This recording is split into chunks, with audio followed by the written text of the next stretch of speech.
Welcome, my amazing viewers. Thank you so much for joining me on my program once again. I appreciate you wherever you are joining from. If you have not subscribed to my channel, please kindly subscribe to my channel. Click the notification bell so that you'll be notified each time I upload a video. You will be among the first to receive it. Thank you so much, and remember. My guest, Keneko Popo, is here right away. Thank you so much for coming over. Yeah, it's my pleasure being here. So you said viewers at home. Good morning to you. So you saw the respondents in that song. We played hammering on the need to ensure issue-based campaign as we get set for commencement on November 28th. How has it been for those of you in the Labour Party? Oh, well, you know, Labour Party is an issue-based party. As a matter of fact, it has it as one of its objectives to shape the content and character of Nigerian politics towards issue-based politics. Whenever you are attacking human beings, you don't have any issue at stake. That is why people veer from the issues to personality. Little minds discuss people. Average minds discuss events. Great minds discuss ideas. So this campaign from Labour Party is going to be driven by ideas, just like our principal. The incoming president, President Peter Obi, has always maintained issues, not persons. Talking about what he would do for Nigeria, not talking tribes, not talking religion, but talking capacity, competence, character, integrity. A man who is dedicated, determined, diligent, and disciplined. A man who has the creativity. A man who has the consistency. The man that Nigerians are looking for. And the man will soon come in 2023. So that's on one hand. If you choose to be issue-based, your opponents, are they on the same line with you? Wherever they choose to be, let them be. When they go low, we go high. We don't even recognize, I'm sorry to say this, but after some intelligence reports, we have discovered that some of them have just been rehabilitated from something. So it's not everything that they talk that we reply. We must make sure that they said what they said within their lucid period, when we can logically reply to what they are saying. So what they are saying is irrelevant. We are staying on the issue because we have a good market to sell. And part of those issues will be past records, yes. Records of the candidates in their previous offices. Recently, the record of your candidates in Anambra State came under question, I think, over security issues. You expect more of this as the days and weeks prior to the election get close by? Well, first of all, let me say that our candidate, Peter Obi, has already enunciated his strategy towards bringing about a secured Nigeria. His primary objective is securing and uniting Nigeria. And this he has said he would do through 3 levels policing, federal, state, and community. And with properly equipped, armed, and technologically driven security system. He did this in Anambra State. Recall, he was one of the early governors that employed the tactic of local vigilantes, and he used it to flush out all the criminals. Evans, the billionaire kidnapper, could not even become a Tanzania in Anambra State. He ran away, and when he was asked, he said it's Governor Obi's security tactics that chased him from Anambra State.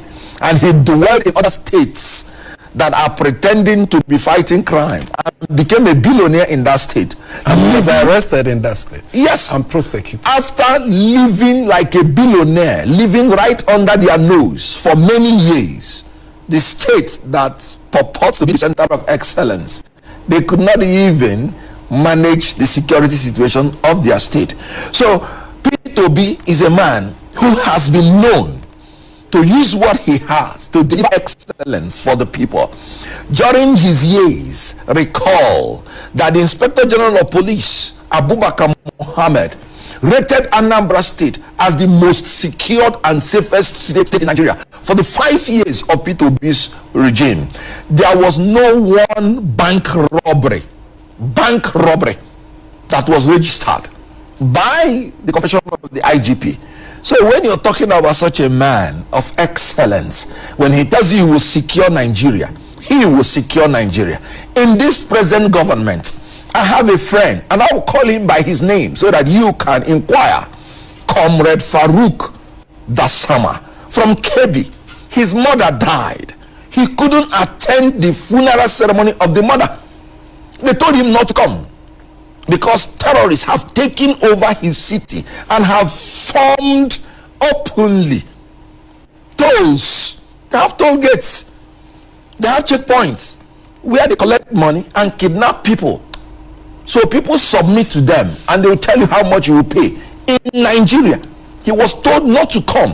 The eldest sister died. He was told again not to come. And he said, to hell. This time around, I will never think about tribe. I will never think about religion. I have voted religion in the past. I have voted tribe. This time around, I am going to vote for my freedom. Nigeria, as I said, is in bondage today. In bondage. Oh yes. So we should vote for our freedom. Between security, between infrastructure, between creation of jobs, between debt issue, which one should be the priority for campaigns? All of them are a priority. All of them. But as an economist, I recognize that a leader should make his scale of preference. And the Constitution has been very, very plain that the primary duty of a government by section 14 2b of the Constitution is the security and welfare of the people. So it should take priority. Absolutely, because people have to be alive first. You can imagine this government has failed in security and arrogantly refused to allow state police, even the northern governors, are now keying into state police. How can you establish a tier of government and you don't give them the capability to enforce the laws? It is archaic, outdated, belongs to 20th century. Our principal P2B has made it clear, not just 2 levels, 3. Because at the community level is where you get the necessary intelligence to give to the people of the higher level. The community level should be the vigilante system.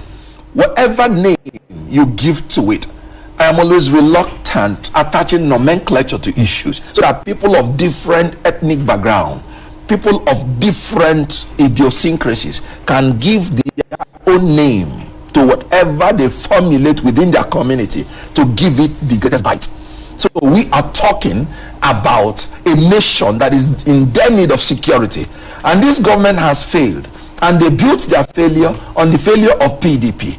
PDP displayed incompetence. This government displayed incapability, and when incompetence meets incapability, it will generate inconsequentiality. So these two parties have become inconsequential to the developmental equation of Nigeria, and they are, even as presently formed, not even qualified to call political parties by virtue of our constitution. At one point, did you realize this? You were in APC not too long ago. Good.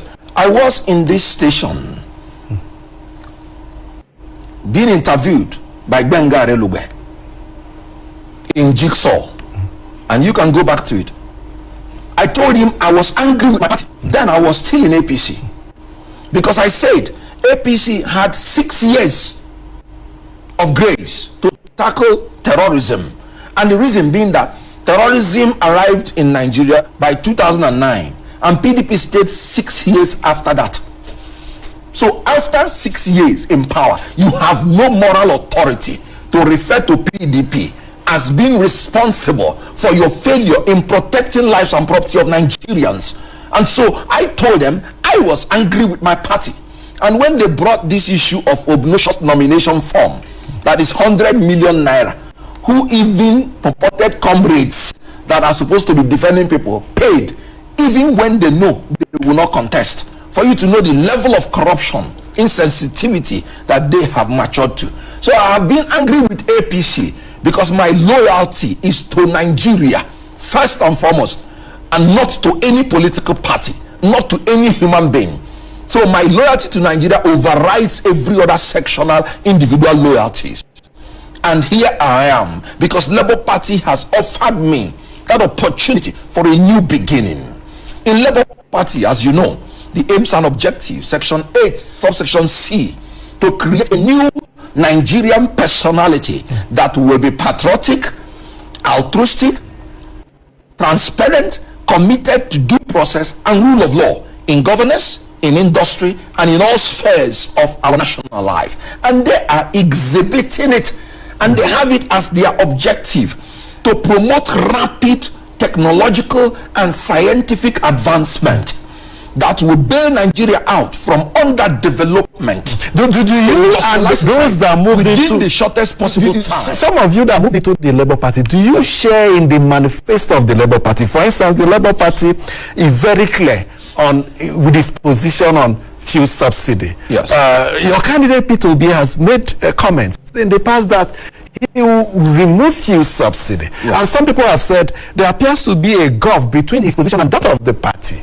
Where, how will it manage that gulf if it exists? As a student of economics, I will tell you there's really no gulf.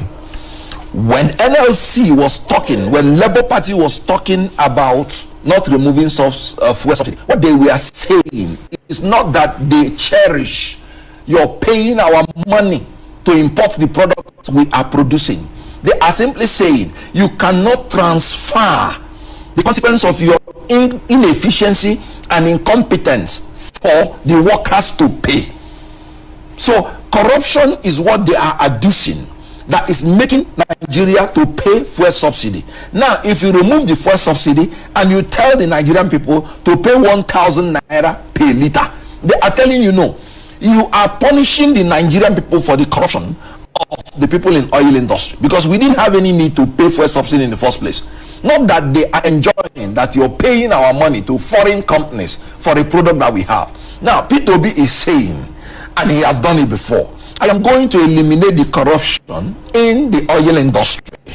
I am going to seal up the mouth of these kleptomaniacs that they will no longer feed on our oil, using it to satisfy their selfish interest. When I do it, I would have cut fuel subsidy by 50% on the instant. Then I will move towards supporting local refinery, which will make us self-sufficient in oil production, and automatically the oil subsidy will be removed. So they are saying exactly the same thing. This other person has the competence to produce more oil to satisfy the market, whereby rendering subsidy irrelevant. This other person is saying, please, if you're removing subsidy, do not punish the Nigerian workers for the corruption of the present government. So you see, they are actually saying the same thing, and they will meet at a point where corruption is removed, oil production is increased, and then oil subsidy will not be needed anymore. So they have a common ground. Oh yes. Okay, Peter Obi is said to be, his area of strength is economy. Yes. That he's good with figures and all that, macroeconomic issues. And now security, you say, is a priority. We see. We saw the other party, the vice presidential candidate, make reference to somehow being given the privilege to handle security if he's elected. It tells her of the importance of it. Now, how will a Peter Obi presidency deal with security issues? Based on those insinuations that he's not an economist than a security expert. From what you have just said, you have said it all. If a vice presidential candidate will tell you that he's going to be the commander-in-chief, what is he saying? He's already passing a vote of no confidence on the security capability of the president and the presidential candidate. So will Obi share some of that responsibilities, and how much of his responsibilities as a commander-in-chief will he share with his deputy? I have already enumerated how Obi took out the criminals in Anambra State and rendered it the safest state in Nigeria. And I'm telling you that Obi is a security guru. He has already told you how he's going to achieve it. So, which is his primary responsibility responsibility. So when you're talking about economy, it is after he has finished the security situation in Nigeria, which he did in Anambra State. And I'm telling you that the other governments have already acknowledged that their presidential candidate cannot handle the issue of security. And that is why the vice presidential candidate, before even being sworn in, is usurping the power of the president that may not come, that obviously will not come. Because if the vice presidential candidate is making him the economic advisor, by his own words, he said Tinubu will be in charge of the economy, while I will lead the troops to fight insecurity. And in fairness to him, he recognizes that his presidential candidate is infirmed in body and in mind and cannot handle the issue of security. Obviously, he cannot. Only to pay courtesy visit to an emir. He slept off. Is that not the frivolities we're saying? No. He didn't intend to sleep off. We're talking about capability.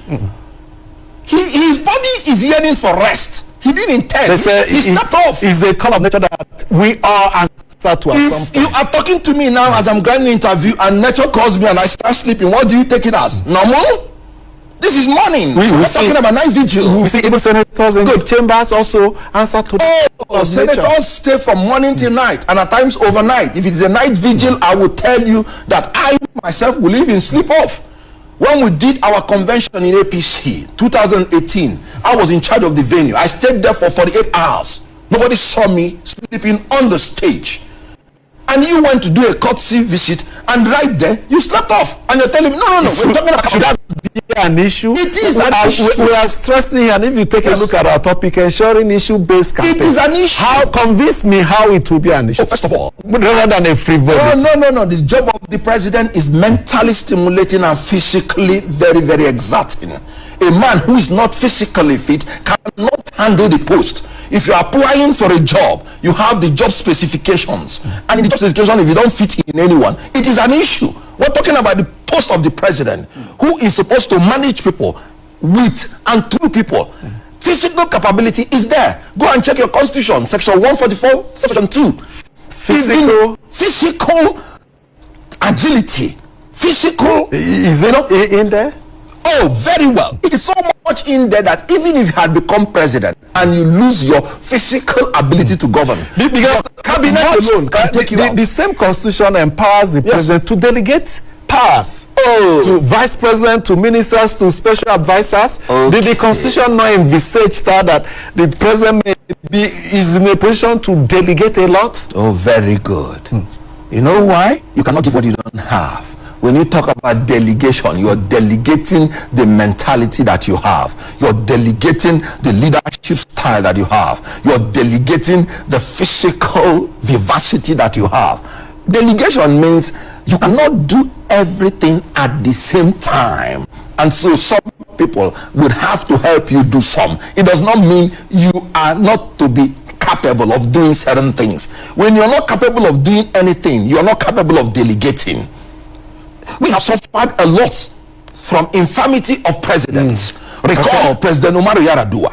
When he was being brought to power, people question his coming in. Not because he's not a good man. He is one of the best presidents that governed us. But because they say that he is infirm in body and may not last out his term. And what happened? It happened, and it has put a problem for us in the terms of zoning arrangement, which people are now talking about in Nigeria. If you talk about infirmity, you recall when President Buhari came into power, he regretted, my energy is no longer the same thing as I was when I was a military man. Why did he say that? Okay. It is an issue. If you are not capable, we are not saying you should not rest. We are saying go and rest. Nigerian president is not a retirement benefit. Okay, we'll have to leave it here. It is an issue. Yeah, well, let's continue. So maybe some other persons who have a different opinion. I have to say thank you to Kenneth Okonkwo, member of the Labour Party, for joining us today to weigh in on the issues. Of course, ensuring issue-based campaign. And he says the health condition of the candidate should be an issue. Thank you so much for joining us. Thank you. We'll take a break. When we come back, we'll entertain another guest, Kola Olobondiyan. Weigh in. Do stay with us. Thank you so much for your patience to watch from the beginning to the end. I hope you have learned something from the video you have just watched. The video you have just watched is to bring information to your doorstep and for educational purpose. It is not to demonize anybody. Let us watch continuously and see who can be able to make a sense out of every nonsense we are seeing. We must continue. We move. It doesn't matter what they do. It doesn't matter what they say. They will kill us. We will kill them. At the end of the day, Biafra is here. Thank you for watching. If you have not subscribed to the channel, please kindly subscribe to the channel. Click the notification bell so that you're notified each time I upload a video. You will be among the first to receive it. Thank you and remember blessed. Bye-bye. See you again.